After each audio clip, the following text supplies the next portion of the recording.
famous C-119 crash in Kobuck out of Bettles in 1981. What happened?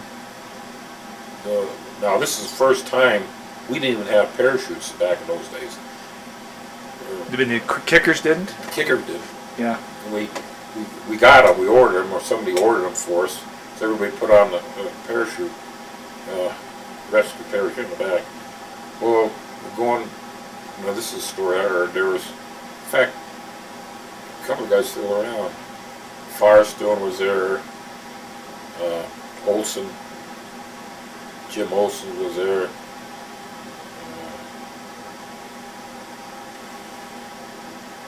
Chris Faranetti was there. Yeah, anyway, the right engine caught on fire, and they were real low. In fact, I even got a picture of it, a famous picture. I don't know if you've seen it. No, I haven't. Crash site. They were so concerned, they were flying so low, the started chunks of metal was coming off the plane, C-119. Now, what was causing that? The right engine just blew up, caught on fire for some strange reason. Yeah. And back in those days, they had a jet on top, but the jet was run by the fuel from the right engine, and they wanted to use a jet as one of the engines, but they couldn't do it because they had to shut down the fuel. The pilots up front, Dugan, can't remember Dugan and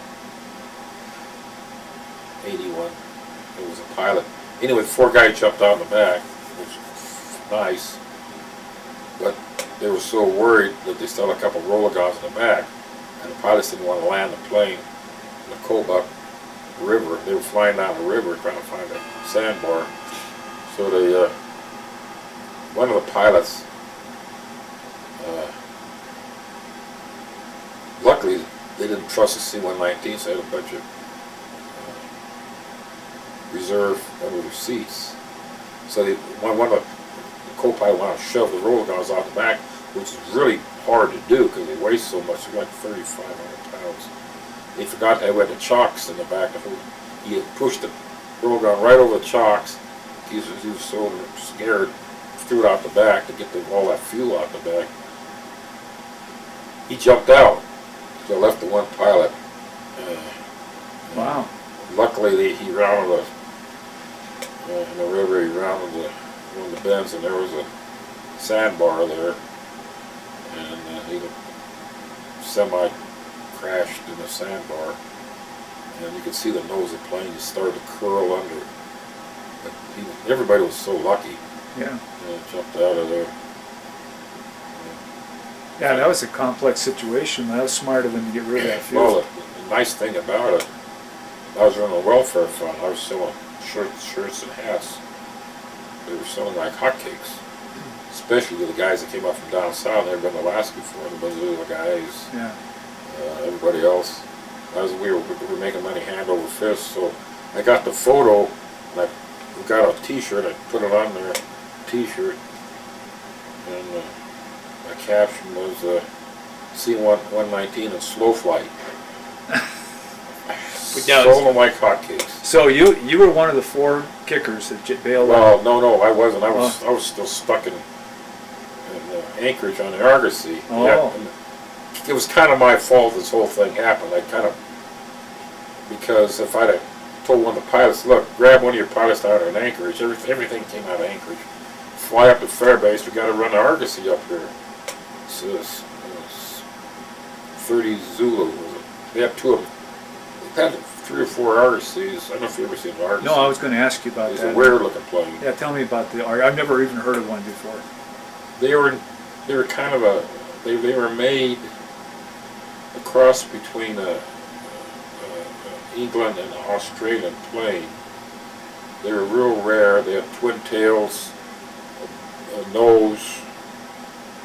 They kind of look like an overbuilt C-130, an old C-130, big, with a beluga type nose up in front, and the tail came out the back. They just had the tail. And the tail would open up to drop cargo? Yeah. they had Rolls Royce engines, which drove me nuts. The screech was so you couldn't hold. You had to hold your ears to hear that real high screech. Everybody didn't like them. I liked them. They were big. They were good. One of the guys there, he and his wife were there working for the contractor, and he designed the landing gear right after World War II, I think, when these things came out. They were turbo prop. He and his wife died within a couple of years of each other. You were talking early 80s. They cremated and took him up to what's the name? A lake road up to the Brooks Range. And anyway, dropped him out of there. I was on that flight because I liked the guy so much. Yeah. And anyway, some of those pilots were so good for dropping all the cargo. Sometimes I get kind of worried that they drop a Rollagon on top of Rollagon. Now they kind of the Argosy, they crashed one in Anchorage. Some guy forgot to. This is like back in your days, late '60s, I think, early '70s. Forgot to take the chocks out of the tail. He couldn't get off the ground, so he kind of slid through the black spruce. That left to him. A 996, 30 Zulu was the one that we had, and it was a 96 was using anchors as a cadastral, which means the surveyors used them all over the state. They were surveying everything up there back in those days, so they could get the natives, Alaska Indian, everybody was, corporations were taking over the state. Anyway, we saw the 96 every once in a while, but basically it was a 30 Zulu. Apparently, one of the last years they had them was 85, 86.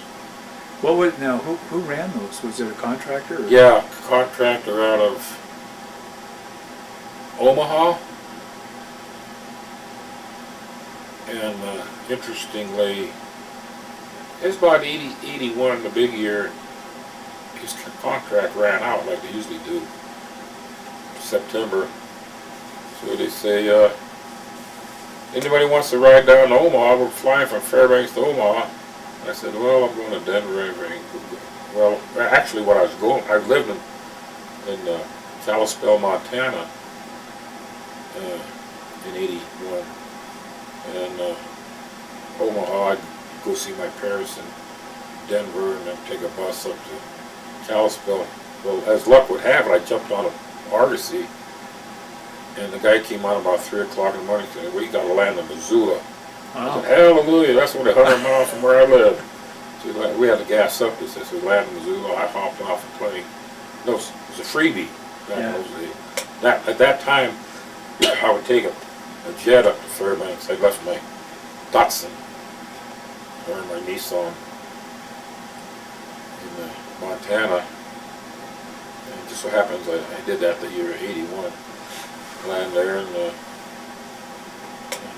took a bus up to 100 miles north. Well, you did a lot of cargo kicking, but do you remember any big memories from when you were actually jumping up in Alaska? Memories. And, was that just like